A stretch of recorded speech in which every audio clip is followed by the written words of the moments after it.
নমস্কার বন্ধুরা, তোমরা সবাই কেমন আছো? আশা করছি ভালো আছো সবাই। তো তোমাদের সামনে আজকে একটি রান্না নিয়ে চলে এসেছি আমি, পিঙ্কি। তো তোমরা দেখতে থাকো পুরো ভিডিওটা।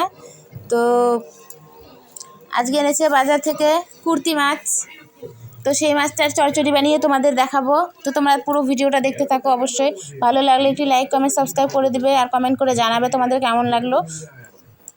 তো চলো পুরো ভিডিওটা দেখো। তো মাছটা আমি কেটে নিচ্ছি। প্রথমে মাছটা ভালো করে কেটে নেব।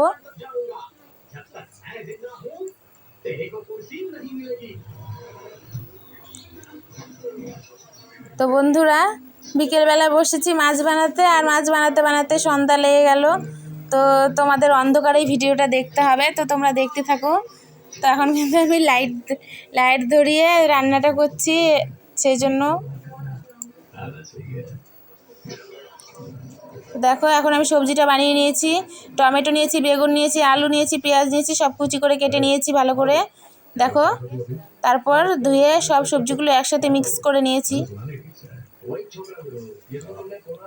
তারপর আমি মাছটাকে হলুদ লবণ দিয়ে মাখিয়ে নিচ্ছি, মাখিয়ে ভেজে নেব ভালো করে।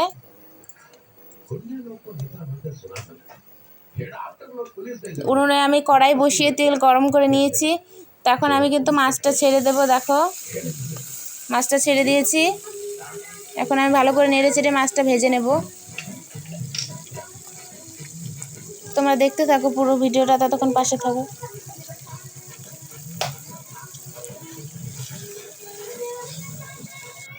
দেখো, আমার কিন্তু মাছটা ভাজা হয়ে গেছে। তো আমি মাছটা এখন তুলে নিচ্ছি। দেখো, কালো জিরে ফোড়ন দিয়ে এখন আমি সবজিটা দিয়ে দেব। দেখো, সবজিটা দিয়ে দিলাম। সবজিটা দিয়ে দেওয়ার পর নেড়ে চেড়ে হলুদ লবণটা আমি দিয়ে দিচ্ছি পরিমাণ মতো, যতটা লাগবে দিয়ে ভালো করে এখন নাড়িয়ে নেব। তো বন্ধুরা, অন্ধকার হয়ে গেছে ভিডিওটা করতে। তো দেখো,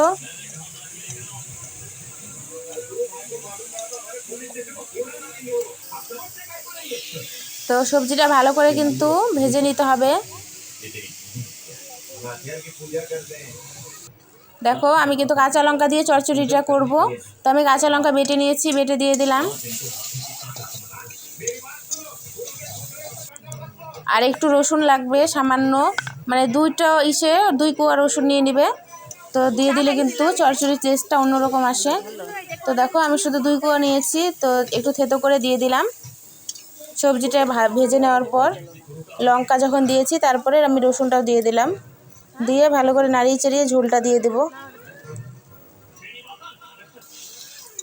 দেখো, আমার কিন্তু ঝোলটা দেওয়া হয়ে গেছে বন্ধুরা।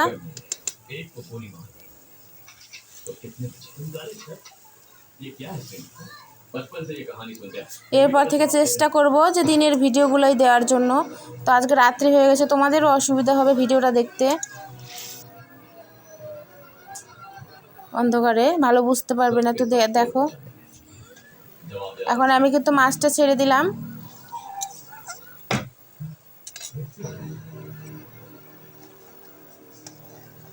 এরপর আরও নতুন নতুন ভিডিও তোমাদের সামনে নিয়ে আসবো আমি। তো তোমরা সাপোর্ট করো, পাশে থাকো, লাইক কমেন্ট সাবস্ক্রাইব করবে আর কমেন্ট করো, অবশ্যই জানাতে ভুলবে না। তো লাস্টে কিন্তু কালো জিরে বেটে নামিয়ে দিতে হবে। কালো জিরে সামান্য বেটে ঝোলটার মধ্যে দিয়ে দিতে হবে। তো দেখো, আমি কিন্তু দিয়ে দিলাম। ভালো করে মিশিয়ে নিচ্ছি। মিশিয়ে নেওয়ার পর এটাতে যদি লাল লঙ্কার গুঁড়ো ব্যবহার করা হতো, তো অবশ্য কালারটা আলাদা আসতো। তো ঠিক আছে বন্ধুরা, টাটা বাই বাই, দেখা হবে পরের ভিডিওতে।